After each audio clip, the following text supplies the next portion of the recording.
3 years ago, I said that I was suddenly pessimistic about Netflix's Narnia, and now we have an unconfirmed report about Greta Gerwig directing 2 Narnia movies for Netflix. What does this change? Been quiet on this channel for a few years, but just so you know, I've been very active on Talking Beasts, the Narnia podcast over at narniaweb.com. So if you listen to that podcast, you pretty much already know what I think about this Greta Gerwig report. 4 years ago, Netflix acquired the rights to the Chronicles of Narnia, and I was pretty optimistic, I would even say. Certainly hopeful, maybe even optimistic initially. And then a year goes by, and during that year, we got some statements from producer Mark Gordon, and there were some other things that made it feel like a very studio-driven thing as opposed to having a real storyteller at the helm. And usually when that happens, it just ends up being a copy-paste from other franchises kind of thing, just a shameless cash-in. Suddenly, there weren't a lot of reasons to be optimistic or even hopeful at that point. Now we have this report about Greta Gerwig. At the time of this recording, Netflix has not publicly confirmed or denied this report.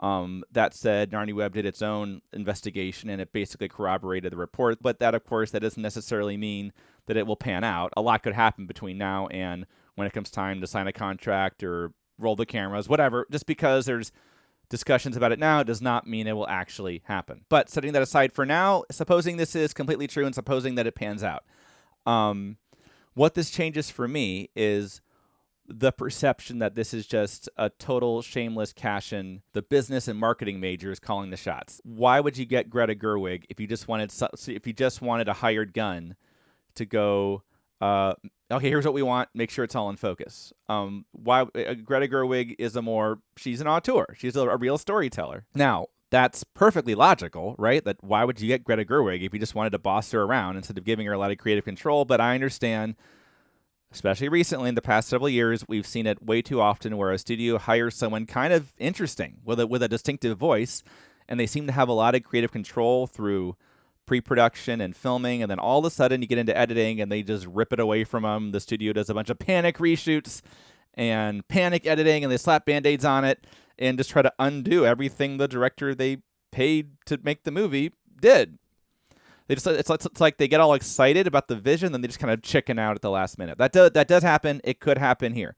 But for now, there is an initial sigh of relief that, okay, maybe there's an actual storyteller at the helm. Is she the right storyteller for this? That's another question. But that was my first reaction when I saw this report. Also, she's directed a movie that I absolutely love, and that's Lady Bird. This movie makes me cry. There's just so much truth in this movie. It's a beautiful, beautiful movie. I cannot say the same thing about Joe Johnston, for example, who was lined up to direct The Silver Chair for a while, and then that production fizzled out. Okay, I thought Captain America was fine. I thought Rocketeer was probably his best movie, and that was pretty good, but he had not done anything that got me really excited. Andrew Adamson, I remember really enjoying Shrek 2. But nothing like Lady Bird. I love Lady Bird so much. So that's kind of a new experience for me as someone that's been following these Narnia movies for, gosh, it's been almost 20 years now. Is someone attached that has made something I really, really love. That's a new feeling. She also did Little Women in 2019. Now, I should say I'm very familiar with the 90s version of Little Women. I haven't read the book, but I'm rather attached to that 90s version. When I saw Little Women in theaters, it's funny, I just got intellectually recognized some issues with it, and yet it still made me cry anyway. When I rewatched it recently, I didn't have that reaction. So I guess I have kind of mixed feelings about it. A lot of things I admire about it. It's very ambitious, even though it doesn't quite achieve everything it's trying to achieve. So I kind of admire it on some level, even though it doesn't quite work for me anymore. I also think it's interesting that, she's never done a fantasy movie, and I get excited by the idea of putting a director just throwing something new at them. Fantasy, Greta Gerwig, those are two ingredients that have not been mixed together. We don't know what they will produce. Just as a film fan, and that's what I am first and foremost. I love movies, and I just so happen to also love the Chronicles of Narnia books. But just the film fan in me says, wow, Greta Gerwig doing a fantasy movie. Interesting. I want to see that movie. But I'm also a massive Narnia fan. Narnia is just my first love. So is she the right director for the Chronicles of Narnia? No, I'll say that. Now that doesn't mean I think she's going to make a bad Narnia movie. I might like it. I mean, I don't think Andrew Adamson was the right director for Narnia either. And I still thought those first two Narnia movies were pretty good. Not great by any means. They were decent movies, decent adaptations. And I can still enjoy them for what they are, both as a moviegoer and as a Narnia fan. There's something for me. I don't think they're amazing, but there's still something worthwhile there. So when I say she's not the right choice, all I mean is what I'm pretty confident we're not going to get is a very straightforward adaptation of the book that probably a lot of people watching this channel and a lot of people on Narnia Web and a lot of people listening to Talking Beasts, the Narnia podcast, probably want. I totally understand the fans that say, hey, I just read this book. I would just like to see a high-quality visualization of it. I want to see those locations come to life. I like to see talented actors bring those characters to life. I want to have some great music that reminds me of the book. Completely understand that. And if that's what they do, I will get some pleasure out of that. I get some pleasure out of watching the BBC versions just on the level of seeing the story kind of brought to life, I guess you could say that.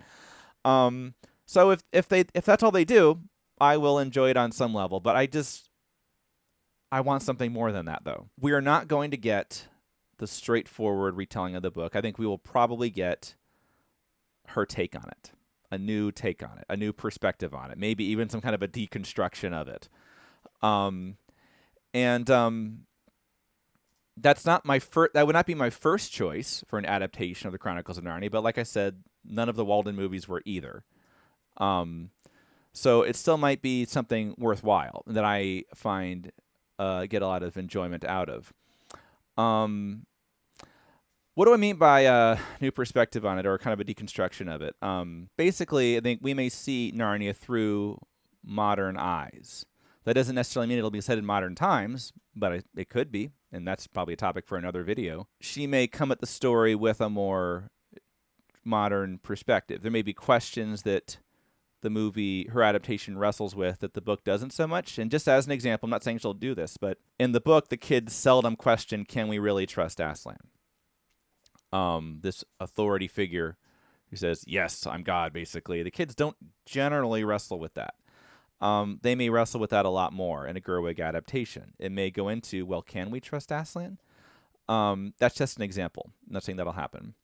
So we'll have questions that maybe Lewis doesn't ask as much that Gerwig is applying to Narnia. And I'm not, in theory, I'm not necessarily opposed to that as long as the answers are pretty much the same. It's okay to ask different questions or ask questions more thoroughly than the book does, as long as we get to pretty much the same place. It kind of makes an adaptation more worth doing. Like, why do an exact copy of the book?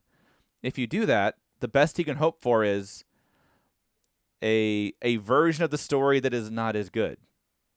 So where's the value in it if you do that? If you're not bringing something different to it, or in addition, or a different perspective, or something, then kind of why bother with it? In theory, I'm open to that. But there's the theoretical and then there's the practical. In theory, I'm open to, hey, we can try something different with Narnia.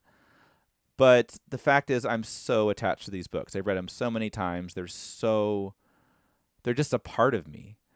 So I can sit here in theory and say, yes, I'm open to it, but maybe I'm not. It may be I will just be unable to separate something with Narnia in the title from the Narnia that I know.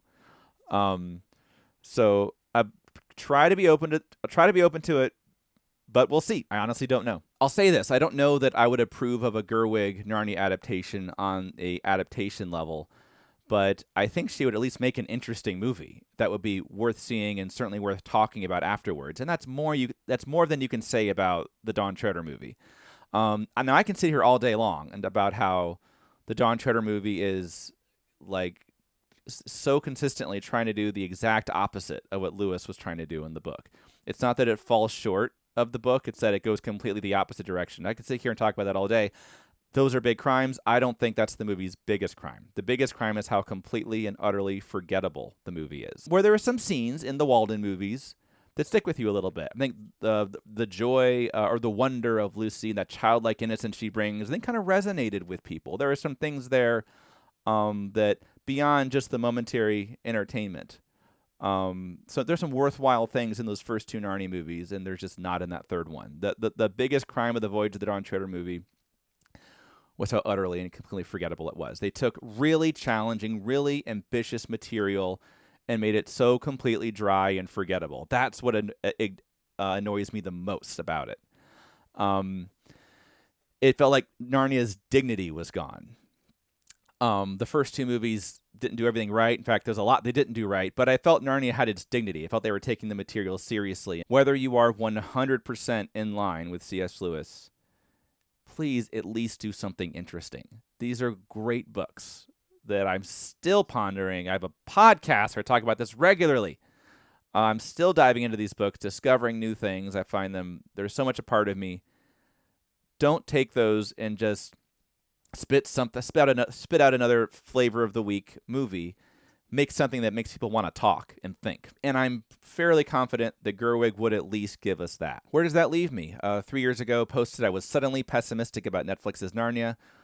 Where does this report about Greta Gerwig possibly directing, possibly laying the foundation for new Narnia adaptations, where does that leave me?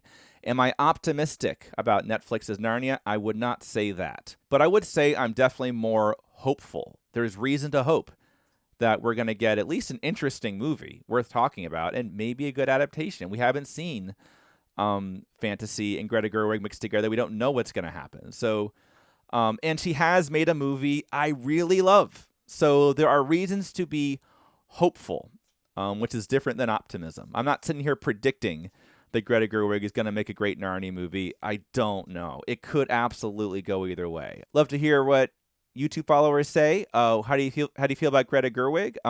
Post a comment below or head over to narniaweb.com and check out some of the podcast episodes I've been doing on Talking Beasts, the Narnia podcast. We'd love to hear your thoughts. Maybe I'll be back soon with more thoughts. I should say that the trailer for her next movie, Barbie, just came out, and it happens to parody my favorite movie ever, 2001: A Space Odyssey, and I absolutely loved that trailer, and I'm really looking forward to the movie. So we'll see if we get more Netflix news and see if we have some more thoughts on Greta Gerwig. This could be the dawn of a new era of Narnia adaptations, for better or worse.